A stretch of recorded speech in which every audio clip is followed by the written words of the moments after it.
In Stuttgart, thousands marked Germany's Unity Day with a different message: peace, not militarization. Demonstrators filled the streets, denouncing Chancellor Friedrich Merz's push to boost defense spending and send more weapons to Ukraine.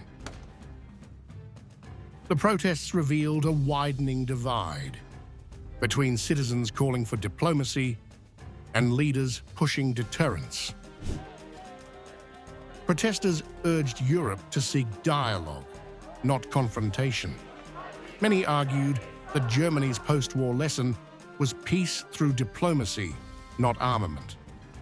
They said Berlin was repeating history by aligning too closely with the US and isolating Russia, a neighbor they insist Europe must learn to live with. So my opinion is that, unfortunately, the Americans did not want Germany and Russia to once again move closer together, so to speak, to establish economic relations for free trade and so on, and they have always tried to prevent it. The protests also channeled frustration with Berlin's foreign policy. Demonstrators said Germany's global voice had become an echo of Washington, from energy sanctions to military aid.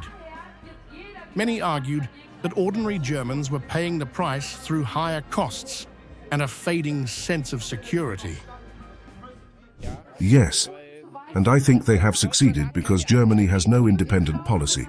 You can see that in recent years, especially during the last two governments, and even earlier under Obama. Germany was essentially following the United States, at least in foreign policy. But beyond geopolitics, there was a deeper emotional current: disillusionment.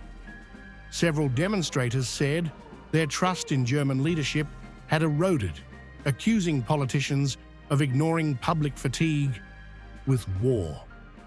For some, the threat to Europe's stability no longer came from Moscow, but from within their own halls of power. I have to be honest with you, personally, I have absolutely no fear of Russia.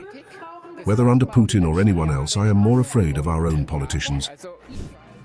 As crowds gathered under grey skies, waving German and Palestinian flags, one protester called for a long-term vision of peace and coexistence with Russia. I think they are completely oblivious to history. It seems to me as if they have forgotten everything that was worthwhile in the last 80 years, and what could be done if we were to accept that there is a Europe, with Russia as a neighbor, and simply as the European Union, not just in Germany, would engage itself in such a way that Europe must be a union of peace, one that gets along with Russia in the long run. There is no other way. The protests came days after European leaders met in Copenhagen, endorsing a continent-wide drone wall, a defensive network to counter Russian aircraft and unmanned drones after a series of airspace violations.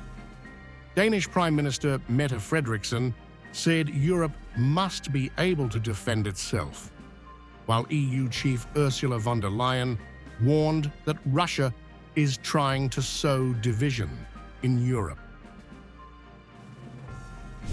In Germany, Interior Minister Alexander Dobrindt confirmed that the EU is fast-tracking new drone detection and defense plans after recent drone sightings disrupted flights at Munich airport. We are in a race between drone threats and drone defense. We want to and must win this race. That is why it is important to take the necessary measures at the European level to upgrade our technology, pool our expertise, and ensure that drone defense technology is also developed in Europe in cooperation with partners from Israel and Ukraine. Meanwhile, in France, President Emmanuel Macron described Europe as being in a permanent confrontation with Russia, warning that hybrid threats from drones to cyber attacks were part of Moscow's playbook. We are in a moment of permanent confrontation with Russia, which is using the full spectrum of hybrid tactics to destabilize us. From drones to aircraft entering our airspace to cyber attacks and information warfare, as we have also experienced in front of several French mosques with deliberate provocations and attacks. All of this has Russia behind it. On top of that, of course, are the acts of war we see in Ukraine, or hybrid actions such as pushing migrants toward the Polish border. All of this is happening right now in Europe. As European leaders harden their defenses and protesters demand peace, the continent stands at a crossroads between deterrence and diplomacy, sovereignty and alliance. In Stuttgart, the chant still echoes, "Europe must be a peaceful union, one that gets along with Russia